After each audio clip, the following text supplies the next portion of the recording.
I opened the tetracycline and poured it in a container, and what I perceived immediately was like spice.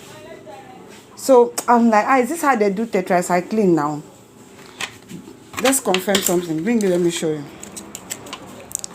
Open one and pour. Don't worry, I'll pay for it. I just want you to know so you know where you buy your medications from.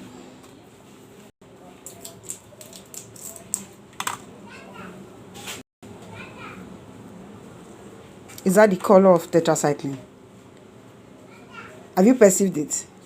It's like spice. Check another company. So this was the company you gave me, right?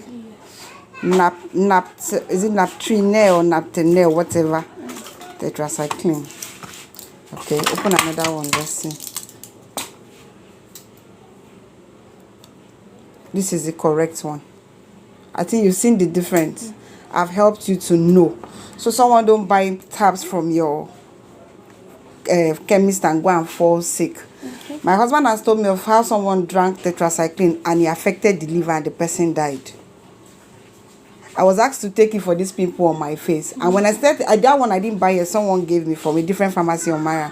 When I started drinking that, I started feeling like congestion around my chest. And I stopped taking it. I don't know why I just stopped. My spirit just said, stop taking it.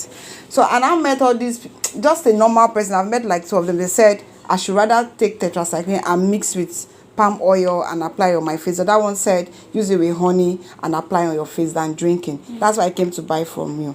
But when I opened it, perceive it now, it smells like spice, like real spice. Meaning it's fake. So don't buy from this company again and save people's health. This is the correct tetracycline to be used. So I want to pay for one because I've made you to open it. And I would like to... Okay. No, but I think I still need it. I need this one for my face. This good one. Okay. I need it for my face. I want to still mix it with honey to use. Please, people should be careful where you buy your medications from. Make person no can die for person hand. I beg. You are shocked, right? I'm shocked too.